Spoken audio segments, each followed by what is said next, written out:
So I'm in here on one of the plates, oopsie, and it's actually one of the microplates, and I don't know, this section seems to show some promise. I was just looking at another portion of this same microplate that the clamp connections were clear. Here it seems I can't find any just yet. Might mark this down as a potential candidate for further inspection.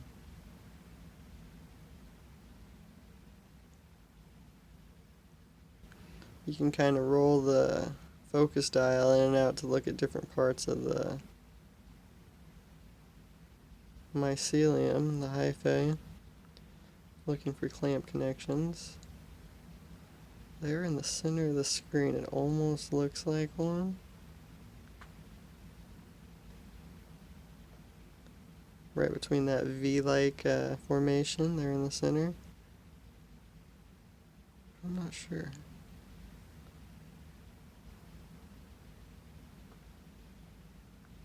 Could just be a loop.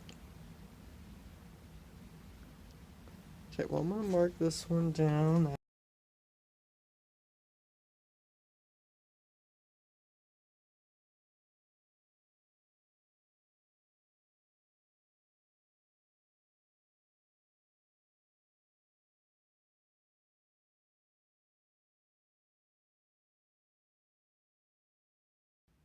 Okay, let's mark down 4 E4 as well. Alright, I swear.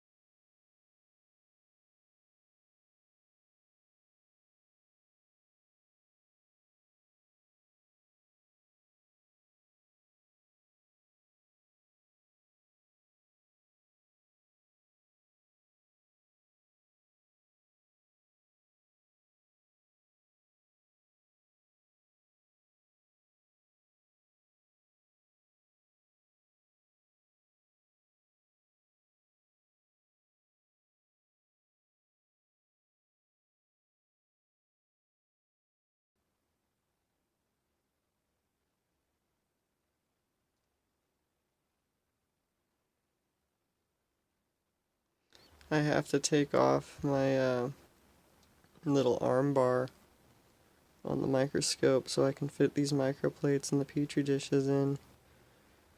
Um, yeah, makes moving them around appropriately kind of hard.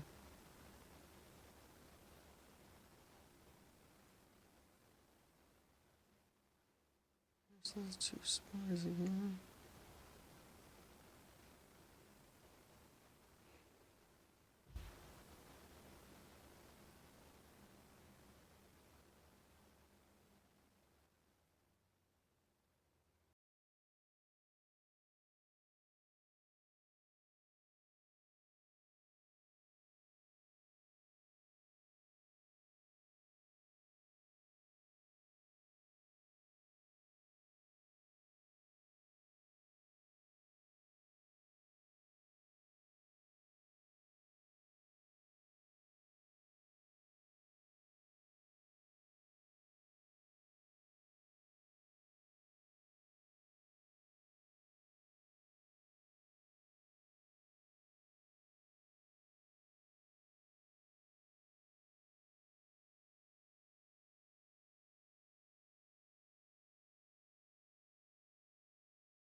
here we are still looking at, I believe, the microplates. Those indentations are from the micropipettes.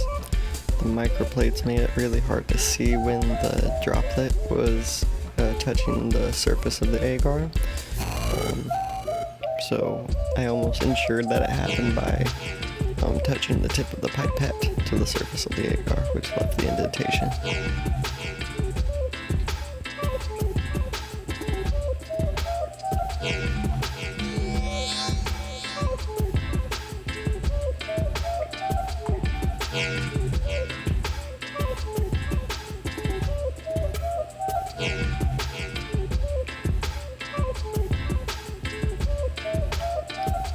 If you haven't seen the video I did on just simply viewing clamp connections, you could go check that out. It's pretty helpful.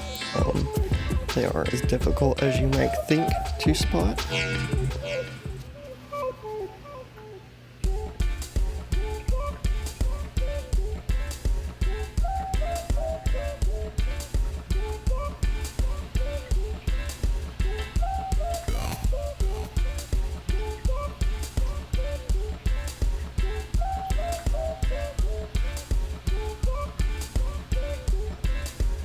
And again, this video is very long, boring, and repetitive. It is more so to give anybody a general understanding of how you would go about for viewing clamp connections.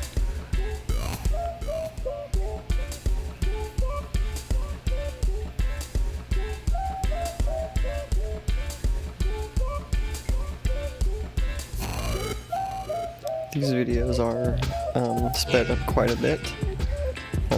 The sections that have no mycelial growth, I don't spend any time on nearly.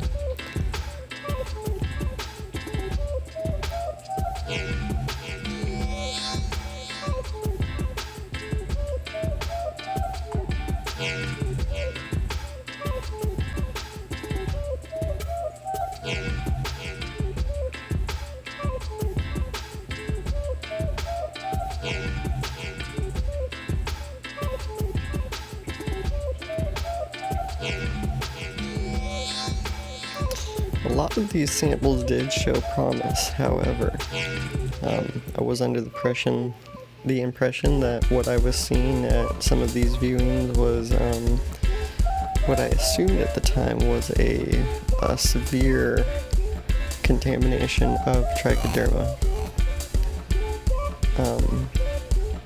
What I later found out to be happening is I was adding brewer's yeast into my agar, and it was leaving the full bodies of the yeast throughout my specimens. So when I would go to view them under the microscope, I would see a lot of prokaryotes, and I was misinterpreting these as trichoderma spores.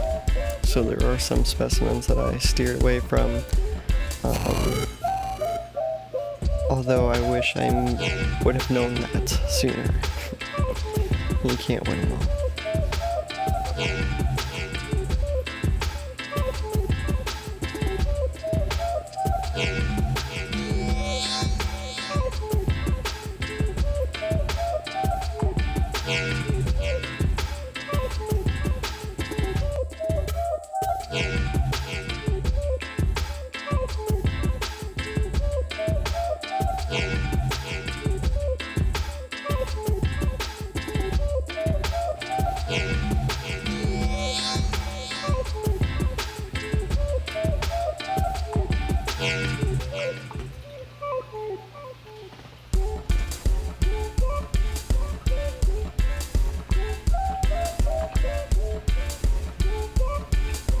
Believe me, I know how boring they are. I've watched them over several times just for the sake of editing and even doing these voiceovers now. They are dreadfully boring.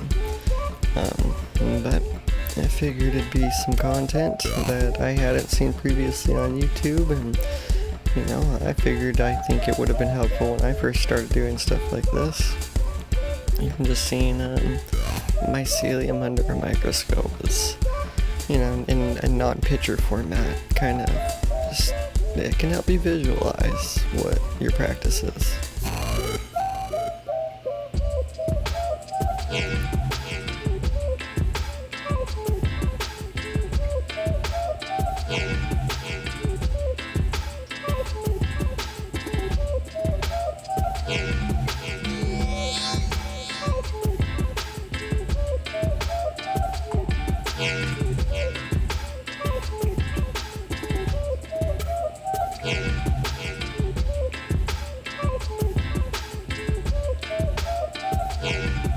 there. I must have either decided to save a sample or switch over to the Petries. It actually looks like it might be over on the Petries now. Maybe not actually, because the Petries have a black dot on the underside that was used to mark the inoculation point.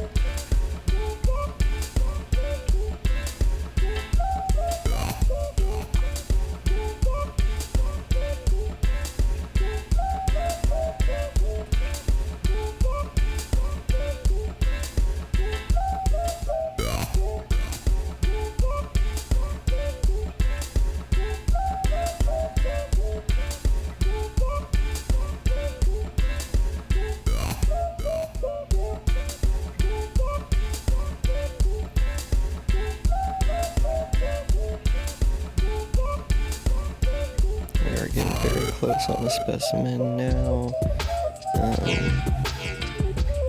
Yeah, that's the Petri. You can actually see that big black dot there in the corner. Get a little bit closer. Couldn't use the 40x lens, I think it is, on the microscope and the microplates without moving to a microscope slide. The Petries were a little more viewable, I believe, as you can see here. Which is indeed a perk of using the Petries over microplates. Here, usually in a viewing like this, you would indeed be able to see several clamp connections in my experience, and that proved that sample to be very promising.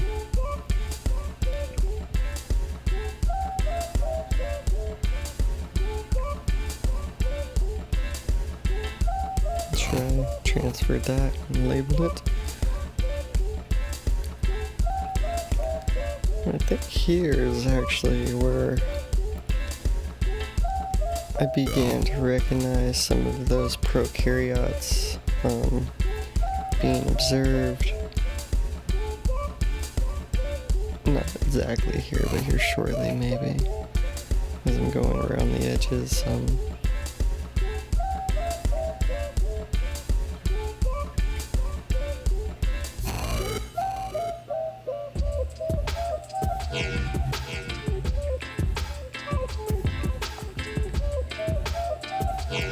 As you can see, still what appears to be a big lack of clamp connections.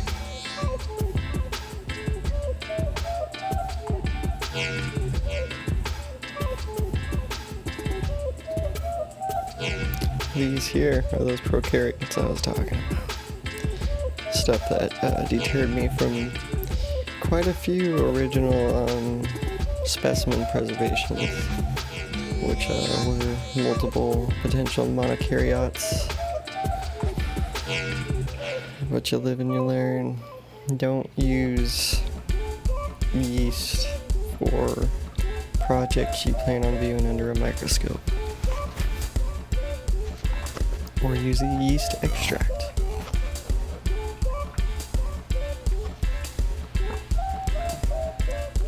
My theory also is that, say you added standard regular yeast into a culture, even though it's sterilized, potential clumping maybe of the yeast might prevent a sufficient sterilization, and the endospore forming capabilities of the yeast could potentially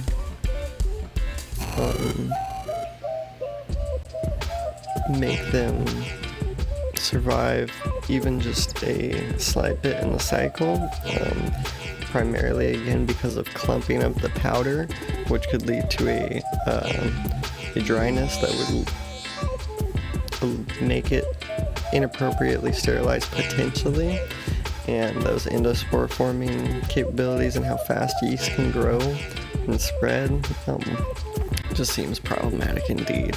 One of these later videos we see what seems to be yeast budding in one of the samples. It's just a thought. It's just a thought.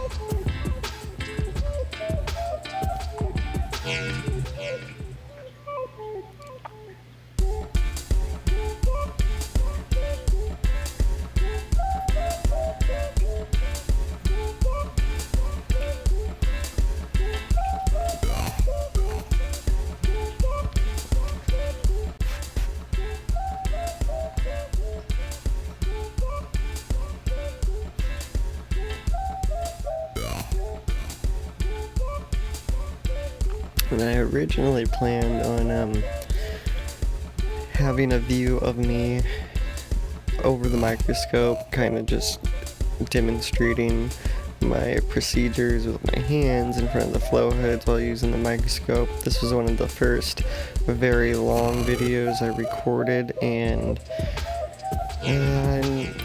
somewhere in between phones dying and the files getting transferred and me editing it, I seem to have misplaced at least one or two files, sadly, that well, luckily isn't too important to just me standing over the microscope for this, but I did kind of like to have those in there so you just get both views of what's going on. However, I lost it here, although I don't think it was important. But here, shortly within the next couple minutes, it should get back into a part of the video where I should be viewable. And you can kind of see what I'm doing above the microscope.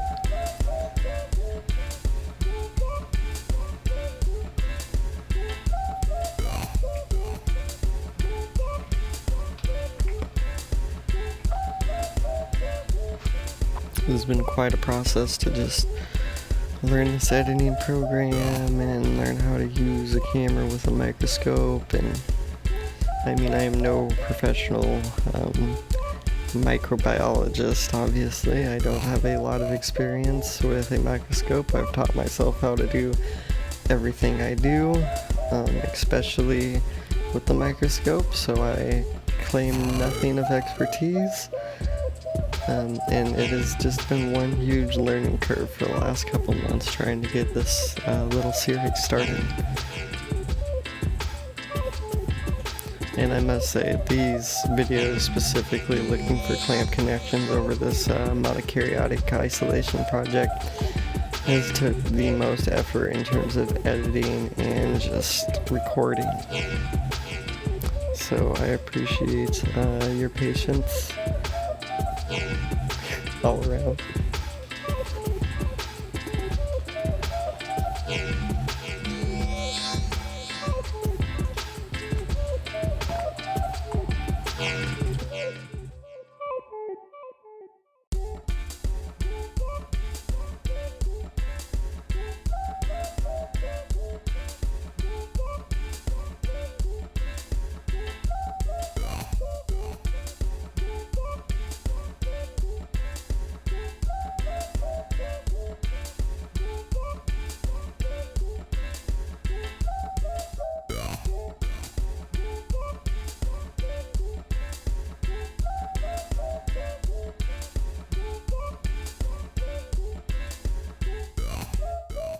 Here's me trying to view those yeast cells more appropriately, or if I decided to take a closer look at one of the older specimens. I mean, whether it's on a petri dish or a microplate, if you sample a small, you could say centimeter square piece of agar and put that on a microscope slide, then add a half a drop of water and smush it down and centered, you can view it much more appropriately.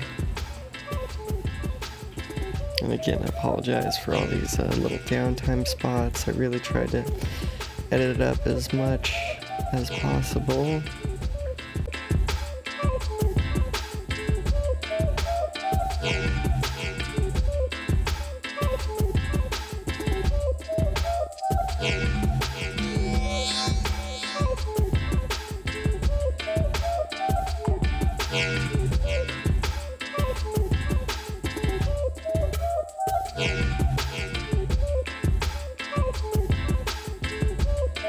I might just kind of skip through this a little bit.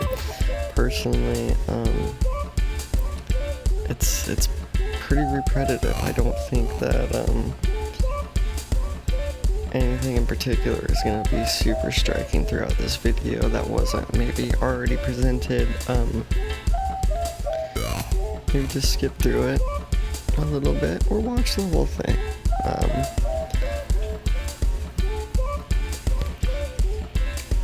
I think it's good to see some of this, although it is very repetitive. Maybe I didn't need to record the whole session. But hey, it's already done, right?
This is where I really start to become frustrated with these yeast cells.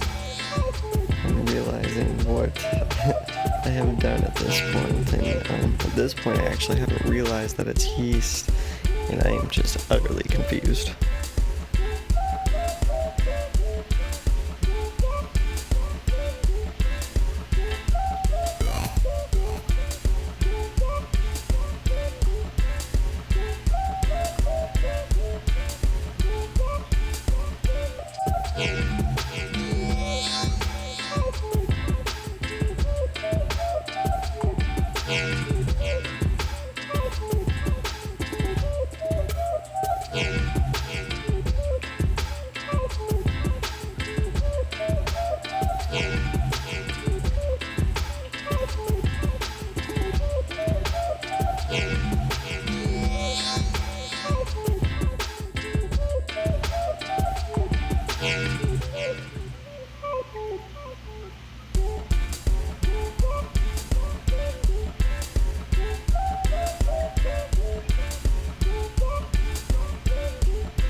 Here again, I've noticed the problem with these.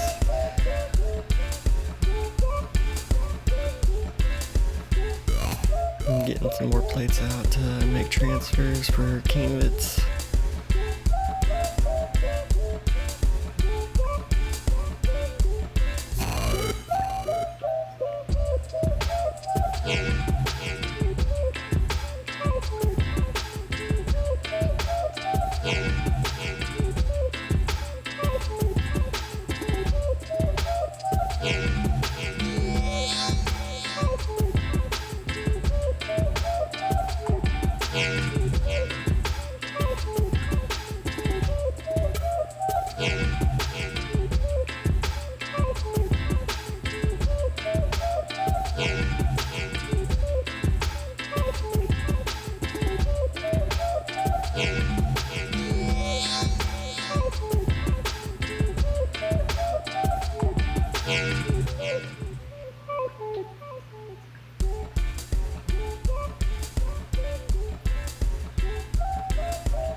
I think in this case we put it to a slide to verify it.